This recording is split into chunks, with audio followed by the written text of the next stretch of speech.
like they had everything lined up perfectly and they didn't give it to us. And now they'll never get that chance again. Oh, I don't know if I can let that go.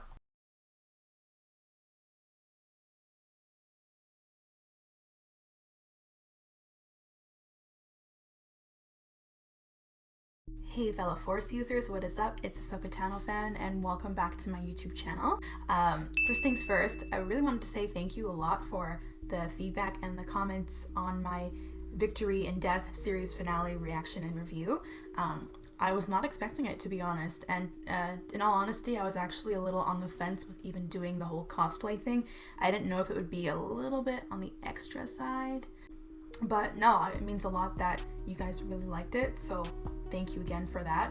I'll probably be doing something like that again in the future, whether it's cosplay or I might appear on some videos with just her facial markings or something like that. But yeah, I just want to say thank you for that. In this video, I'm going to start by looking back at the Clone Wars Season 7, and I'm going to do it arc by arc, starting with the final arc. I know I'm kind of going backwards here. Yeah, I'm just going to talk about some extra things I noticed and what I think could have been done a little bit better. Without further ado, guys, let's get down to business. Let's start with Old Friends Not Forgotten. That's the first episode of the Siege of Mandalore arc. I think this episode was really well done. As always, I got my notes here because it's just a lot to take in. It gave us a lot. It gave us, the onset of Revenge of the Sith. It gave us the last time that Ahsoka and Anakin see each other, which was really sad. At first, I was a little bit on the fence with Ahsoka's coldness. I didn't really like it initially.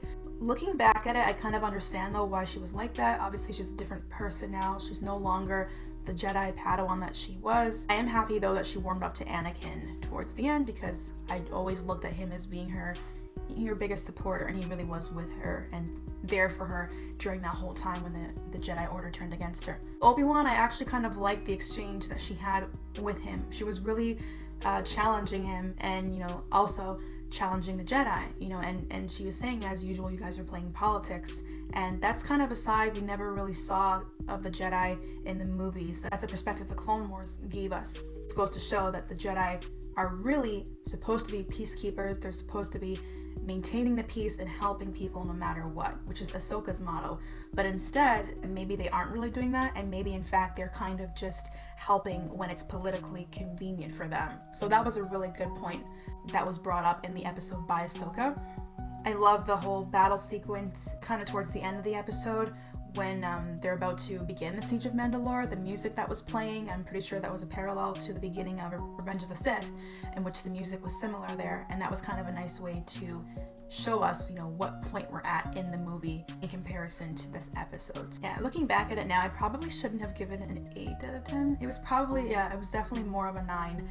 I think all these episodes were either 9s or 10s. Now looking at the Phantom Apprentice, this was my favorite episode of the season. I love that it picked up right where it left off from Old Friends Not Forgotten, and right in the middle of that scene where she is being confronted by Maul for the first time. Everything about these episodes really connected from one to the other, and so it felt like one big movie. And that lightsaber duel was just really something, the best I've seen, and a big part of that comes from the fact that the dialogue leading up to the battle was so impactful.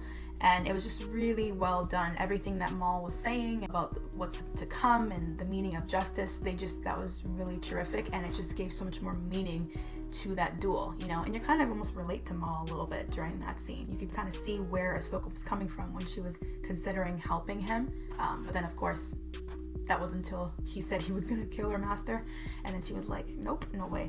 And I just love how she's kind of just hanging in the beam there at the end, kind of hanging in the balance. That was what the situation was at the time. Everything was hanging in the balance because we know, of course, in the next episode, Order 66 is going to be declared, right? The glass above them, that kind of shattered because Maul was trying to escape through there to get to his ship. Again, just so much foreshadowing. Like the way the glass was shattered, the next episode is called Shattered, and then, her world is really shattered. And same with Rex's world. So I know there's been a lot of focus on Ahsoka, guys, but also think of how hard it's been for Rex going from almost killing his best friend in Order 66 to going against his brothers and having to bury them. I really think this experience has truly hurt him as well, and I think he really walked away at the end his own man, his own individual, and perhaps no longer a clone after all this happened. Yeah, that brings me into the next episode, which is Shattered. I liked how in the episode Bo-Katan has Maul and that old relic of a cell. Ahsoka says, "I thought your sister outlawed such devices," and then Bo-Katan said she did. This is the last one. And something about her saying this is the last one is kind of almost symbolic of this arc. Just as Ahsoka's getting ready to depart and everything's about to change, like this is her last time serving alongside these men, these clones, before they turn against her. It's the last time that she got to speak to the Jedi like Mace Windu and Ki-Adi-Mundi and Aayla Secura. It's the last time for everything before everything comes to an end. And all those characters die, Something about the way Bo-Katan said that, it was just really symbolic for me. It's just so sad to see these Clone Wars characters like, Mace Windu and Ki-Adi-Mundi and Aayla Secura. We've grown to really know these characters because of the Clone Wars, and so now the idea that they are all dead, it almost stings a bit. You feel a little bit more than you did in the movies. I love how Yoda in that hologram conversation refers to Ahsoka as Padawan. It just goes to show that he still looks at her that way, and I think he regrets her leaving.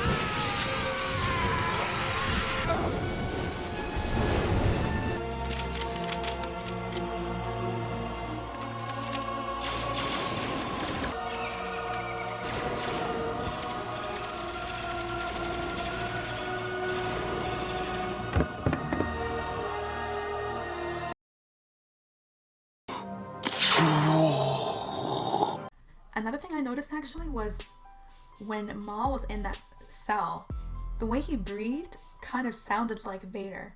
And again, I don't know if that was intentional, but that was just kind of cool. Something that I realized when I rewatched it. I was like, oh, it kind of reminds me of Vader a little bit.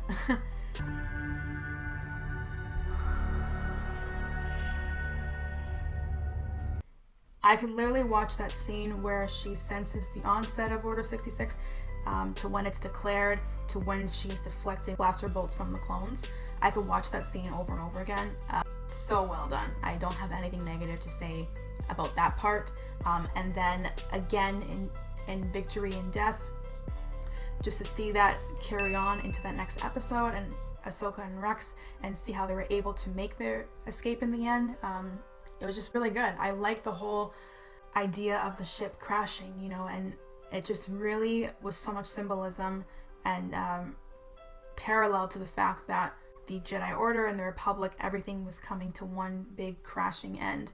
They could not have captured that any more beautifully and tragically than they did there. I love how the final scene, it's just so silent. Ironically, even though nothing was said, so much was said, with all the symbolism. I don't even know if they could make words that would describe the profound loss that these characters endured.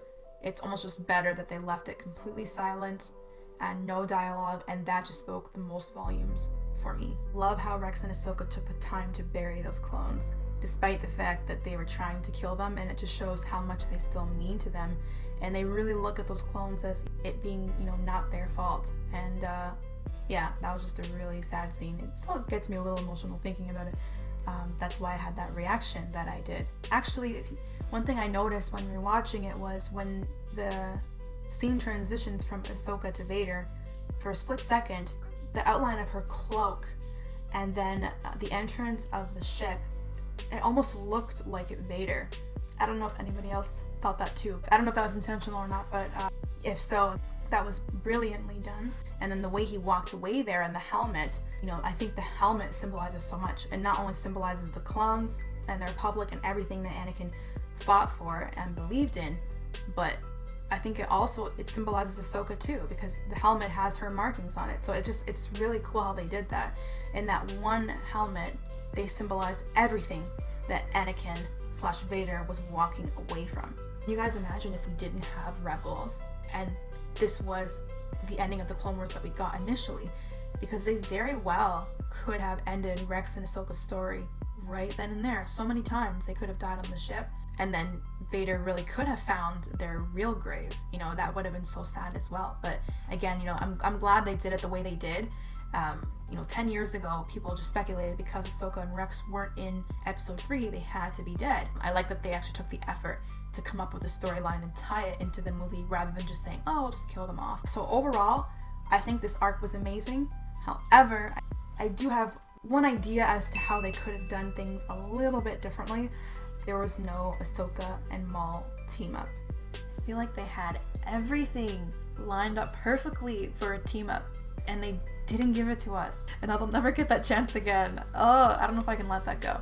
At first, it was kind of maybe like the fan in me hoping to see that. Having rewatched it yesterday, I just kind of realized it really set the groundwork for it and alluded to it, and then just didn't really follow through. And I'll tell you why I think that. So if you go back to the scene where Ahsoka lets Maul out of the cell, right? The first thing she says is, "Don't make me regret this." And at the time, how I interpreted that was almost as her saying, "I'm trusting you and don't betray my trust," which to me hints at the fact that she's planning on working with him. Right as they're getting ready to leave, he says, "Now if you'll follow my lead," and that's when she cuts him off and says, "You don't understand, I'm not here to team up with you." With him saying that, it kind of shows where Maul's mind's at. He's very much into the Sith rule of 2, which is the Master and the Apprentice, and that's what he did with his brother Savage back in the Clone Wars. He basically forced his brother to assume the role of Apprentice while he took on the role of Master, and that's exactly what he was trying to do with Ahsoka. He wanted to take the lead. I think I would have liked to have seen Maul try and have Ahsoka follow his lead, and then they kind of bicker a bit that way and butt heads. And then she says something like, "Hey, I captured you, and I'm breaking you out. We're doing things my way," or something like that. But then they still end up working together. They could have maybe even went their own ways and agreed to meet up somewhere, like in the hangar bay or something like that. And Ahsoka could say, "I'm going after this, you try and find a way to get us off of here," or whatever. And they could have at least agreed to meet later. I guess she could have come up with some reason as to why she didn't want to give him her lightsabers, whatever. She could have said anything, "You'll be fine, you don't need a lightsaber."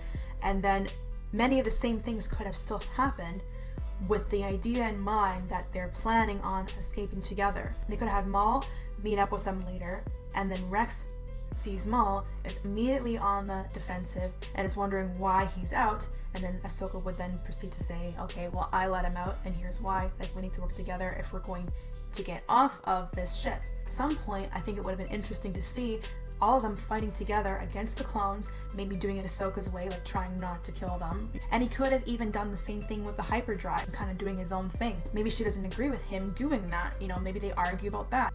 Towards the very end, Maul sees an opportunity for himself and then makes his way to the shuttle, willing to leave Ahsoka and Rex behind. And then he can say whatever Darth Maul would say, "I'm sorry, our time together has been nice, but now I must go my own way," or whatever.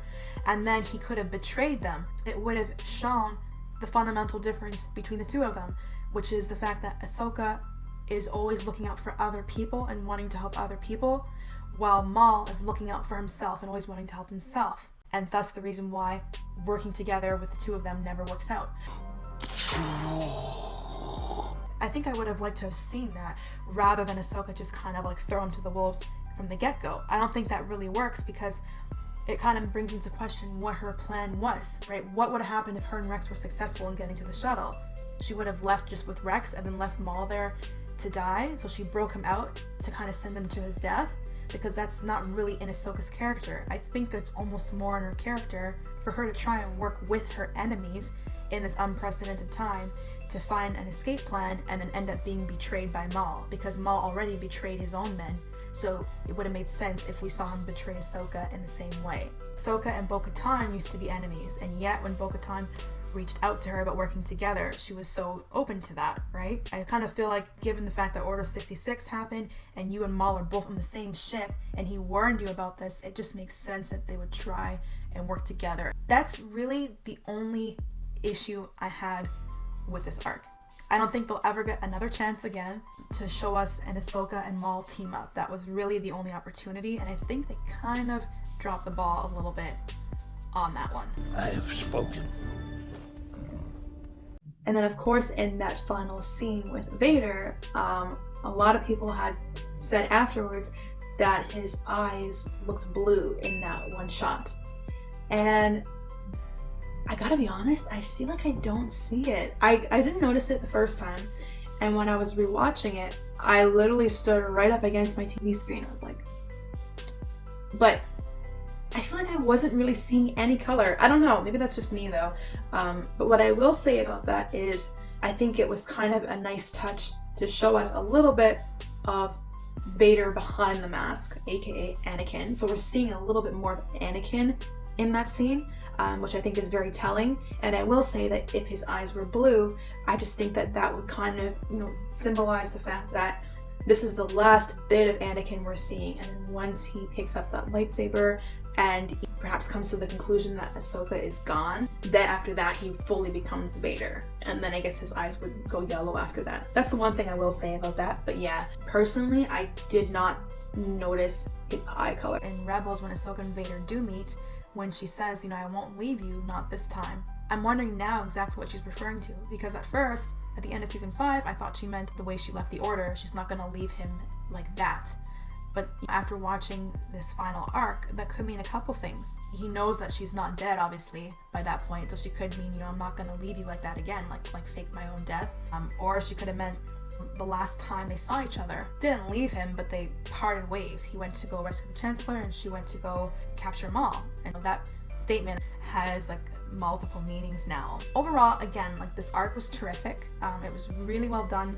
It tied everything in to the movie. I just think they should have had a team up. And I would say I probably would give this arc as a whole probably a 9 out of 10, just for that reason.